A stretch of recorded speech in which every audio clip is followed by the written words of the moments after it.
Hey, Sean, the question I get asked more than any other question is what gear should I buy? I'm just getting started. What gear should I buy to be able to do video production? And I answer this question very similarly for the past 15 or 16 years that I've been doing this.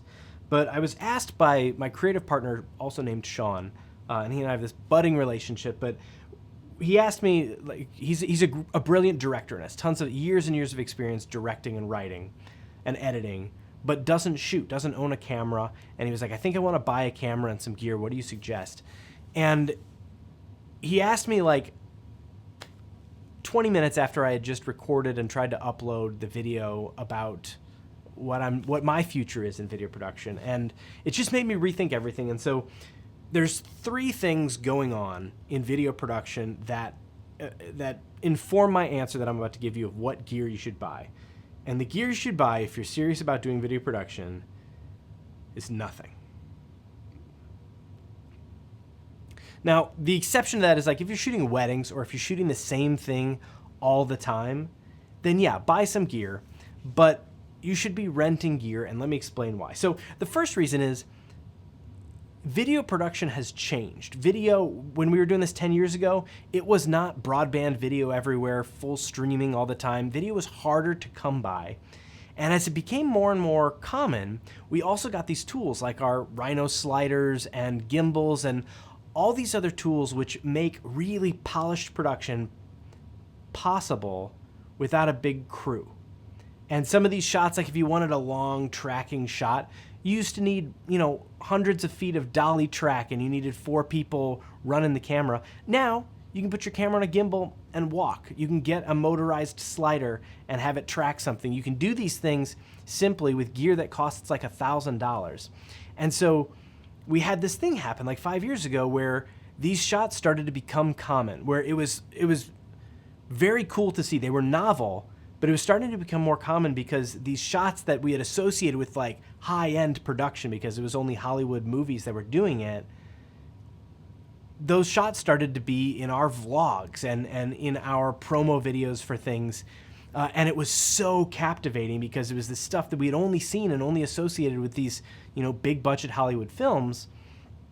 And now it started to be accessible, and it was so captivating and so dynamic compared to what we were used to from like business to business, non-Hollywood high-end production, where something was on a tripod and you panned back and forth and up and down, or you had a walking shot that was kind of shaky, whatever these things were, it started to look different. And then over the past 5, 6, 7 years, it's become so common to have those tools and therefore those shots that they're not special anymore. And in small individual circumstances they are, but like look at a wedding film, they are gorgeous compared to what they were 10 years ago, but many of them are the same. And I'm not knocking on wedding photographers or wedding videographers, because the same is true in my nonprofit work and probably in whatever you do, where you start with a nice, beautiful opening drone shot, and then you've got a parallax move across something with a blurry background, and these same shots that we do in every project with these same tools that we use for every project, they're starting to get tired.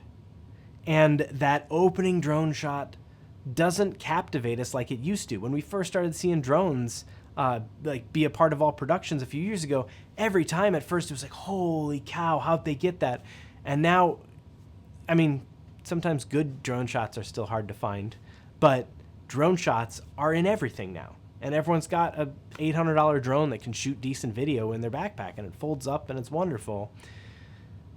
But it doesn't pack the punch that it used to have. And so video production has changed, and these shots have gotten stale.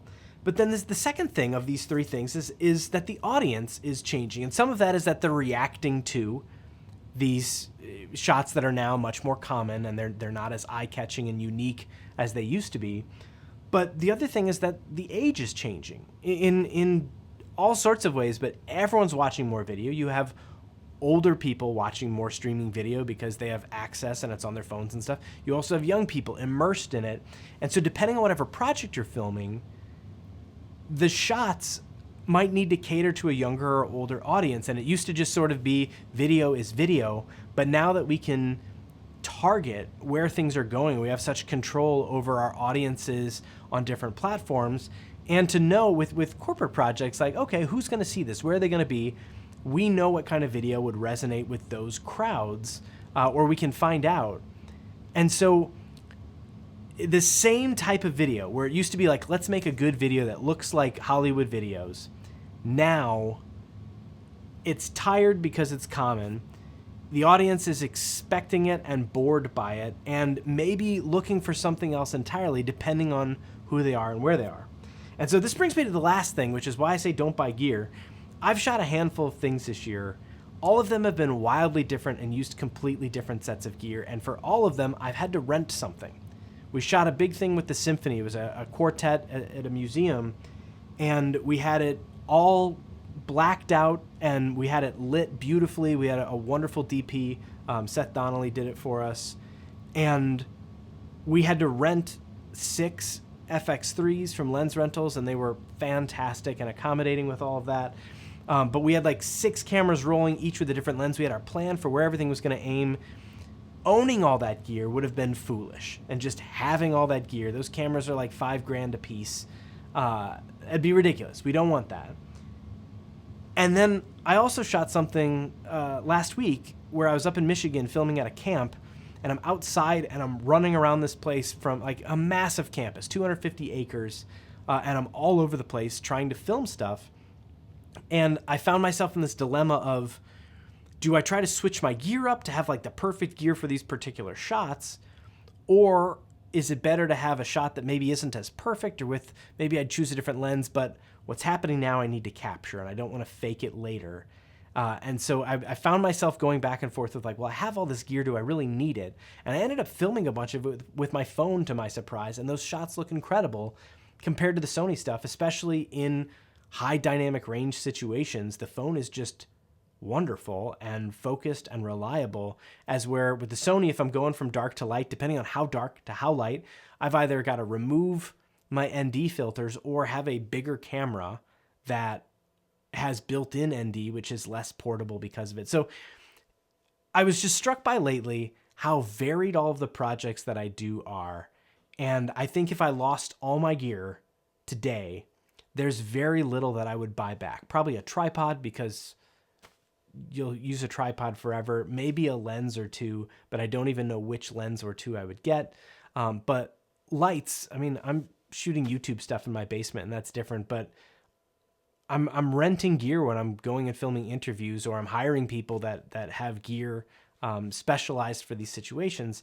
And I'm just thinking more and more like, man, I don't think I would actually buy much gear. Maybe my cart. I really like my cart, but that's excessive. So the exceptions to this are if again, you're filming something that's this, if you're filming weddings, get yourself a good kit that you're using all the time, because what you're filming is consistent and you know what tools you're going to need, and renting that each week isn't practical. And if you're filming like for an agency or something, especially if they're paying for it, you work full time for an agency, build yourself up a nice kit, grab some cameras, some bodies, some lenses, and some lights. But for most of us, if you want a capable kit, you're going to spend $20,000. You're going to need a good body or two, and that's $5,000 or $6,000 for two, probably more, depending on what you want. You're going to need a few lenses, which are like $1,500 to $2,500 a piece. You're going to need lights. You're going to need an audio recorder. You're going to need microphones. You're going to need more than one microphone. And this stuff is just going to add up. And it's going to take you a really long time to pay for that $15,000, $20,000 gear investment doing gigs that aren't consistently using all of it. So that's my thought. After doing a ton of production for the past 16 years and being asked what is the right gear to get, what is the right gear to buy, I think at this point I would say I'm going to rent gear when I need it, depending on the job. And I'm probably going to film a lot more with my phone than I maybe ever thought I was going to. That's all I got. Have a great day or night or whatever, wherever. See you later. Bye. I will say the one tricky thing with the iPhone filming is I can't exactly tell where the right lens. I know which lens it is, but it's so dark down here and this light's in my eyes, I can't tell where I should look. And I feel like I was looking slightly off for a lot of that video. These are my problems. and they're very real problems.